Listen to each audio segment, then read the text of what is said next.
பார்த்தீங்க அப்படின்னா நம்ம தியேட்டருக்கு வந்தாச்சு. நம்ம பேசுறது கேட்குமா இல்லையான்னு தெரியல. இதான் நம்ம தலைவர் இங்கே இருக்காரு. பிரதர் இந்த ஆடை போட்டு கொள்றானுங்கப்பா. முடியலப்பா முடியல. கரெக்டாக 7 மணிக்கு ஷோ. 7 மணிக்கு இன்னைக்கு கரெக்டாக 5 நிமிஷம் இருக்கு. எப்படியாவது 10 நிமிஷம் நம்ம லோகேஷ் சொன்ன மாதிரி 10 நிமிஷத்துக்கு முன்னாடி வந்தாச்சு. நான் பேசுறது உங்களுக்கு கேட்குதா இல்லையான்னு தெரியல. படம் ஃபுல்லாக ஃபஸ்ட் செகண்ட் ஹாஃபில் இன்டர்வலில் பார்த்தீங்கன்னா நான் கூப்பிட்றேன். பாய். ஸோ ஹாய் கைஸ், நீங்கள் தியேட்டரில் உட்காந்து நான் பேசுகிறத கேட்டிருப்பீங்க. அதுக்கு முன்னாடியே போகணும் உங்ககிட்ட பேசிட்டு தான் நான் வந்து வீடியோக்குள்ளேயே வரணும்னு சொல்லி நினச்சேன். பட் அது வந்து நம்மளால் முடியலை.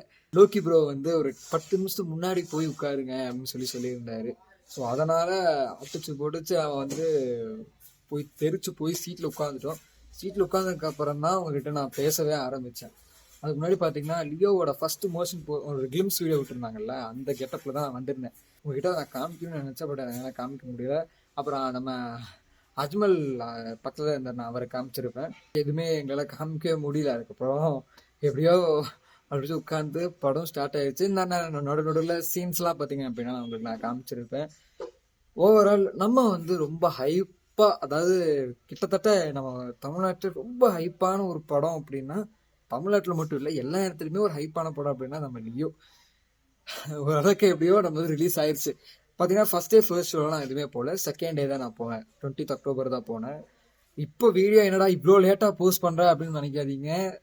நமக்கு வந்து வேற ஒரு ஒர்க் நடந்துட்டு இருக்கு. அதை நான் லேட்டராக உங்களுக்கு நான் அதை காமிக்கிறேன். அதில் கொஞ்சம் நம்ம லைட்டாக கொஞ்சம் பிஸியாக இருக்கும். அதனால் என்னால் இப்போ தான் வீடியோ எடுக்க முடிஞ்சிச்சு. இப்போ நான் பேசுகிற வீடியோவை எப்போ என்னால் போஸ்ட் பண்ண முடியும்னு சொல்லி தெரியல. எப்படியாவது நான் போஸ்ட் பண்ணிடுவேன். மெயினாக வந்து காமிக்கிறது வந்து என்னதுன்னா, வீடியோவுக்கு வந்த காரணம் லியோ படம் எப்படி இருக்கு, நான் நினச்ச அளவுக்கு பசங்கள்லாம் நம்மள எல்லாருமே நினச்ச அளவுக்கு படம் வந்திருக்கு அப்படின்னு சொல்லி கேட்டிங்கன்னா ஒரு 80% நல்லா வந்திருக்குன்னு தான் நான் சொல்லுவேன். மீதி 20% என்ன ஆச்சு அப்படின்னு சொல்லி கேட்டிங்கன்னா, அதாவது ஒவ்வொரு கிளிம்ஸ் வந்து விட்டுருந்தாரு நம்ம லோக்கி ப்ரோ வந்து விட்டுருந்தாரு.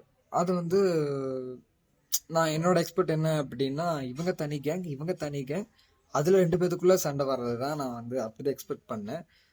என்ன ஆச்சு அப்படின்னா, ஃபேமிலியோடையவே படம் முடிஞ்சுது. அவங்களுக்குள்ளேயே சண்டையாகி அது வந்து ஒரு சாதாரண ஒரு இதுதான், அது பெரிய விஷயமே கிடையாது. இது வெளியே இருந்து ஒரு பெரிய கேங்ல இருந்து அவன் தொட்டு இவன் சண்டையாக அப்படி இருந்திருந்தா படம் இன்னுமே கொஞ்சம் கிளாஸாக போயிருக்கும். தளபதியோட ஃபர்ஸ்ட் பொசிஷன்லாம் அவ்வளோ அந்த ஃபர்ஸ்ட் 10 மினிட்ஸ்க்கு எவ்வளோ தரமாக கொடுக்க முடியுமோ அவ்வளோ தரமாக கொடுத்துருக்காரு. முதல்ல நான் ஃபர்ஸ்ட் கிளாஸ் நான் யாருக்கு கொடுப்பேன் அப்படின்னா நம்ம எடிட்டர்ஸ் தான். ஸோ ஃபிலோமின் ராஜ் அவருக்கும் அவரோட டீம் ஒர்க் அவங்க எல்லாத்துக்குமே நான் ஒரு பெரிய ஹேட்ஸ் ஆஃப் பண்ணுறேன். எவ்வளோ நம்ம படம் எடுத்தாலுமே அந்த கையில் கொடுக்குற எடிட்டர் கையில் கொடுத்தாதான் அவங்க தான் ஒரு அளவாக ஷேப்பாக எடுத்துகிட்டு போக முடியும். ஏன்னா டேரக்டர்ஸ் இருந்து எல்லாருமே நல்லா ஒரு ஷேப்பாக எடுத்து கொடுப்பாங்க. செகண்ட் ஆஃப் பண்ணுறத யாரும் பார்த்தீங்க அப்படின்னா நம்ம எடிட்டர் தான்.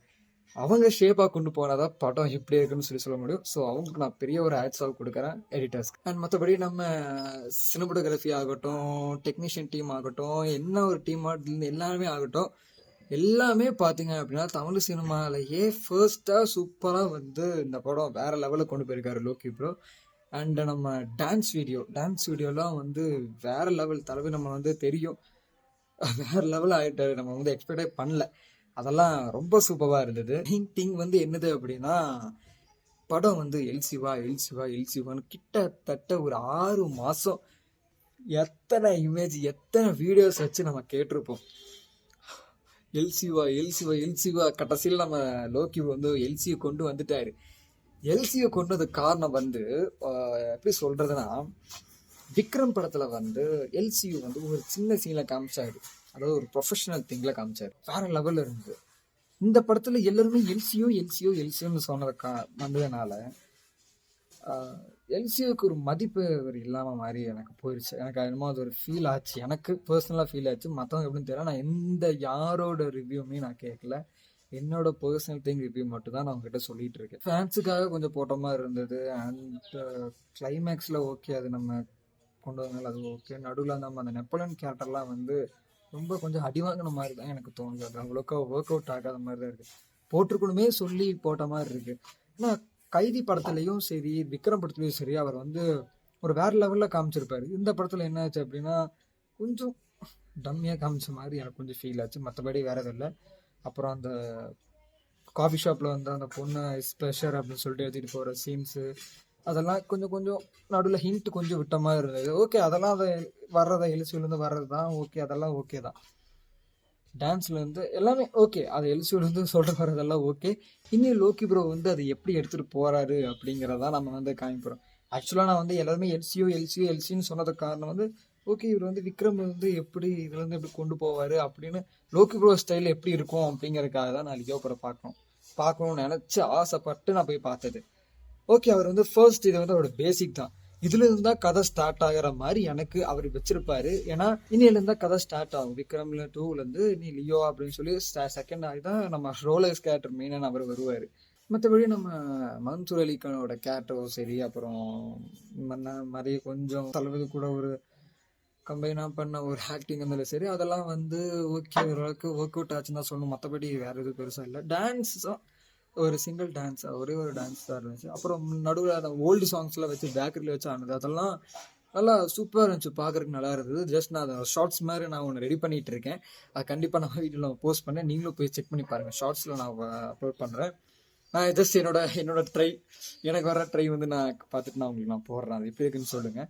அதெல்லாம் பார்த்தீங்க அப்படின்னா ரொம்ப சூப்பராக இருந்துச்சு, நல்லா இருந்துச்சு பார்க்குறதுக்கு. மற்றபடி படம் எப்படி இருந்துச்சு அப்படின்னா சூப்பராக இருந்துச்சு. கிளைமேக்ஸ் எல்லாம் வந்து வேற லெவலில் இருந்துச்சு. கடைசியில் அவர் வந்து லியோ, நான் தான் லியோ அப்படின்னு சொல்லி சொல்லிட்டு சுடுறது, அதெல்லாம் வந்து கொஞ்சம் டிஃப்ரெண்ட்டாக இருந்தது. அந்த சொன்ன மாதிரி விலங்குகளுக்கு தான் நம்ம யார், பேர், கண்ணு இதெல்லாமே வந்து தெரியும். அந்த மாதிரி அதை நல்லா சூப்பராக சொல்லியிருந்தார். அந்த ஹைனா கேரக்டர்லாம் செம எக்ஸ்ட்ராடினரி, எடிட்டர்ஸ் எக்ஸ்ட்ராடினரி. நான் சொன்ன மாதிரி 10 நிமிஷம் வேற லெவல் சீன். அதெல்லாம் உண்மையாலுமே சொல்கிறேன், தமிழ் சினிமாவில் நம்ம RRRக்கு அடுத்தது இந்த வந்து ஃபுல்லாக நம்ம தளபதி கூட ட்ராவல் பண்ண அந்த 10 மினிட்ஸ் தான் ஹைனா கேரக்டர் ரொம்ப ரொம்ப பக்காவாக இருந்தது. படம் பார்த்து எல்லாருமே சொன்னாங்க. நாங்கள் தேட்டருக்கு போது ஹைனா கேரக்டர்லாம், அதாவது நம்ம பேக்ரவுண்டில் கேட்கும் போது தேட்டர்லாம் அவ்வளோ சூப்பராக இருந்தது. ஹைனா கேரக்டர் வந்து அவ்வளோ ஒரிஜினல் எலாஸ்டிக்காக இருந்தது. அதெல்லாம் நம்ம எடிட்டருக்கு இருக்குது, நம்ம அவங்களுக்கு பெரிய ஒரு தேங்க்ஸ் சொல்லணும். உண்மையாலுமே அது வேற லெவல். படம் ஓவராலாக நான் எக்ஸ்பெக்ட் பண்ண அளவுக்கு 80% தான் வந்தது, நான் முன்னாடி சொல்கிறேன். மற்றபடி இதை வந்து வேறு எதுலையுமே பார்க்க வேணாம், தியேட்டரில் போய் உட்காந்து பாருங்கள், ரொம்ப நல்லாயிருக்கும். என்னடா இவ்வளோ பேசிட்டு உங்க கூட ஒருத்தர் இருப்பார், அவர் இல்லையா? அவர் இல்லை, அவர் கொஞ்சம் வெளியே இருக்காரு. அதனால் இந்த வீடியோ எப்படியாவது நானாக பேசி நான் எப்போ அப்லோட் பண்ணுவேன்னு சொல்லி தெரியல, அதெல்லாம் சீக்கிரம் டக்கு உங்கள்கிட்ட பேசணும்னு சொல்லி நான் வந்திருக்கேன். ஆனால் இன்னொன்று திங் நம்ம இன்னொன்று ரெடி பண்ணிகிட்டு இருக்கேன். நான் போக போக பார்த்தீங்கன்னா அப்போ நான் அதை நான் காமிக்கிறேன். தான் இப்போ பார்த்தீங்கன்னா கடைசியில் வந்து இந்த படம்லாம் எண்டாக முடிஞ்சதுக்கப்புறம் என் சாங் ஒன்று போட்டாங்க. எல்லாம் லோக்கி வேர்ஸ், அது எல்லாமே 2.0 அப்படின்னு சொல்லி வந்து எல்லாருமே போட்டாங்க. நம்ம எல்லாமே வெயிட் பண்ணதுக்கப்புறம் கடைசி என் சீன் முடிஞ்சதுக்கப்புறம் நம்ம ஏதோ சீன்ஸ் கொஞ்சம் வச்சிருப்பாரோ லோக்கி ப்ரோ அப்படின்னு நினச்சி வெயிட் பண்ணோம். கடைசியில் எதுவும் வரல. கரெக்டாக தேட்டர்லேருந்து வெளியே போய் அடுத்த கொஞ்சம் ஸ்க்ரீனை தானதுக்கப்புறம் திடீர்னு ரோலக்ஸ் அப்படின்னு சொல்லி ரோலக்ஸோட வாய்ஸ் வருது. நல்ல வீட்டுக்கு போனதுக்கப்புறம் நான் பார்க்காம இருந்தேன். ஐயோ, அதெல்லாம் உண்மையாகவே கண்டிப்பாக ஒரு மீம் வரும்னு நினைக்கிறேன் அப்படின்னு சொல்லி பார்க்கலாம். அந்த மீம் ரெண்டு மேலே தான் வரும், அதெல்லாம் பார்த்துட்டு இருக்கோம். படம் இட்ஸ் ஃபேண்டாஸ்டிக் அண்ட் ஃபேபுலஸ். எல்லாருமே பார்த்தீங்க அப்படின்னா சூப்பராக வேற லெவலில் ஆக்ட் பண்ணியிருக்காங்க, நடிச்சிருக்காங்க. எல்லாமே நம்ம இன்னொன்று சொல்ல மாட்டேன்னு ஃபர்ஸ்ட் 10 மினிட்ஸில் அவங்கள சொல்ல மாட்டேன். Keep com and order black coffee, அதெல்லாம் ரொம்ப நல்லா இருந்துச்சு. அதெல்லாம் சாண்டியோட கேரக்டராக இருந்தாலும் சரி, அப்புறம் மிஸ்கின் கேரக்டர்லாம் வந்து இனி அவங்களோட ட்ராவல் ஆகும்னு நினச்சேன். பட் அது வந்து அதோடய அவங்க ஸ்டாப் பண்ணிட்டாங்க. அவங்க கதை ஸ்டார்ட் ஆகும் அப்படின்னு நான் நெக்ஸ்ட் பேச்சிருந்தேன். பட் அது அந்த மாதிரி வரல, அதை நான் சொல்ல வரல. நம்ம அது வேணுமா பார்த்துக்கலாம். சரி, அவங்க சீன்ஸில் கொஞ்சம் சீக்கிரம் சல்லு முடிஞ்ச மாதிரி இருந்துச்சு, டக்குன்னு முடிச்சு. ஆனால் ஆக்டிங் வைஸில் அவங்க வேற லெவலில் சூப்பராக நடிச்சிருக்காங்க. அதுக்கு சூப்பர். அவங்க 2 பேர் கேரக்டர் செம்ம சூப்பர். அண்டு காமெடிஸ் கொஞ்சம் நடுவில் வந்திருக்கு, ஒர்க் அவுட் ஆகிருக்கு. அப்புறம் அவங்க த்ரிஷாவோட நம்ம தலைவரோட ஃபேமிலியோட எல்லாருமே ஓகே நல்லா இருந்துச்சு. மெயின் திங் அந்த கார் சீன் வந்து எல்லாருமே ஆஃப் சொன்னாங்க, கொஞ்சம் கிரிஞ்சாக அந்த மாதிரி இருந்துச்சு. என் கூட வந்தவனே ஒரு சொன்னால் நல்லா இல்லை, அது கொஞ்சம் எரர் அடிக்கிற மாதிரிலாம் இருந்துச்சு. நான் அப்படிலாம் எதுவுமே கிடையாது, பண்ணாதான் தெரியும் அது அவங்களோட கஷ்டம் என்ன, அது இது என்னன்னு. ஒரு எரருமே அடிக்கல, ஒன்றுமே அடிக்கல, சூப்பராக இருந்தது. எல்லாமே சிங்கிள் அந்த ஒரு சீன், கார் சீன் பறந்துடிச்சுட்டு வர அந்த சீன் எல்லாம் அவ்வளோ சூப்பராக இருக்கும். அதெல்லாம் வந்து ரியலாக பண்ணுறவங்களுக்கு தான் அதை பற்றி தெரியும். வாயில் ஈஸியாக சொல்லிட்டு போயிடலாம், அது பண்ணுறவங்களுக்கு தான் அது என்ன அப்படின்றது தெரியும். ஓவராலாக இந்த படம் எப்படி இருந்துச்சு அப்படின்னா வேற லெவல். எக்ஸ்பெக்ட் பண்ண அளவுக்கு கொஞ்சம் கம்மியாக தான் வந்திருக்கு, வேறு பெருசாக இல்லைன்னா நம்ம ஓவர் ஹைப்பில் இருந்தோம், அதுலேருந்து ஓரளவுக்கு சூப்பராக வந்திருக்கு. மற்றபடி ஓகே தான். மற்றபடி ஓகே, எல்லாமே டான்ஸ்லேருந்து எல்லாமே நடுவில் சீன்ஸு, அப்புறம் அவங்க வந்து நம்ம இவர் எப்படி நடிச்சிருந்தார் தாஸ் சஞ்சய் தட், அவர் பெரிய சஞ்சய் தட் அவர்லாம் வந்து கொஞ்சம் ஓகே தான். அப்புறம் நம்ம அர்ஜுன், ஆக்ஷன் கிங் அர்ஜுன் அவர்லாம் நல்லா நடிச்சிருந்தாரு. என்ன அந்த மன உறுப்புனால பையனை கொண்டுருவேன் அது இது அப்படிங்கிற கதை, அதுதான் கொஞ்சம் எனக்கு என்னமோ இதாக இருந்தது, வேறு மாதிரி கொண்டு போயிருக்கலாமோ அப்படிங்கிற மாதிரி தோணுச்சு. மற்றபடி படம் ஓகேங்க, நல்லா தான் இருந்துச்சு, பிரச்சனை. தியேட்டரில் போய் பாருங்கள், படம் வேறு லெவலில் இருக்கும். அதில் எனக்கு ஒரு பிடிச்ச ஒரே ஒரு சாங், இங்கிலீஷ் சாங், அந்த ஆர்டினரி பர்சன், அந்த சாங் வந்து உண்மையாமே டச் பண்ணிடுச்சு. தளபதி காமிக்கும்போது ஃபர்ஸ்ட் இன்ட்ரோ அந்த தளபதி விஜய்னு வரதெல்லாம் வந்து அவ்வளோ சூப்பராக இருந்தது. மார்வல்ஸ் டைப்பில் வந்து இவ்வளோ சூப்பராக இது பண்ணியிருந்தாங்க. அதெல்லாம் நான் சான்ஸே இல்லை, நான் அதெல்லாம் கண்டிப்பாக நான் ரெக்கார்ட் பண்ணிக்கிறேன். என் ஃப்ரெண்டு தான் ரெக்கார்ட் பண்ணிட்டு இருந்தேன். ஏன்னா அவன் முன்னாடி ஃபஸ்ட் டே போயிட்டான், என்னென்ன சீன்லாம் வருதோ அப்படின்னு தெரிஞ்சதுக்கப்புறம் வந்து எடுத்துகிட்டு இருந்தான் செகண்ட் டே வந்து. அதனால் அவன் சீன்ஸ் எடுத்து, ஏன்னா ஆக்சுவலாக ஃபோனே நான் தொடலை. ஒரே ஒரு தொட்ட காரணம் என்னென்னா அந்த நான் ரெடி சாங் மட்டும்தான் நான் எடுத்தேன். அதுவும் சாங் வீடியோ எப்படி இருக்கும், சாங் நல்லா சீட்லேயே உட்காந்து ஆடிட்டு இருந்தேன், வெளியெல்லாம் ஆடல. ஏன்னா எப்படி போயிருமோ, ஒவ்வொரு சீனும் மிஸ் ஆயிருமோ, அது ஏதோ ஹிண்ட் கொடுத்துருப்பாரோ அப்படின்னு நான் நினச்சி நான் ஒவ்வொரு சீனும் நான் பார்த்துட்டு இருந்தேன். செகண்ட் அதுக்கப்புறம் தான் லோக்கியோட படம் செகண்ட் வரும்போது தான் தெரியும் நம்மளுக்கு லியோ கதை என்ன அப்படிங்கிறது புரியும் அப்படின்னு என்னோட திங் நான் வந்து யோசிச்சுட்டு இருக்கேன். எப்படி வருதுன்னு சொல்லி நம்ம பார்க்கலாம். மற்றபடி இது ஓவராலாக படம் எப்படி இருந்துச்சுன்னா சூப்பர், எல்லாமே சூப்பர். அண்ட் இனி லோக்கி ப்ரோ வந்து இனி விக்ரம்ல பார்த்தா தான் தெரியும் நம்ம வந்து எப்படி செகண்ட் பார்ட் எடுத்தால் தான் தெரியும். எடுத்ததுக்கப்புறம் நம்ம பார்க்கலாம், ஓகேங்களா? ஓகே கைஸ், இதே மாதிரி நம்ம அடுத்த டிஃப்ரெண்ட் கண்டென்ட்ஸ் வீடியோ நான் உங்களை பார்த்துட்டே இருக்கேன். பாய் நண்பர்களே, பாய்.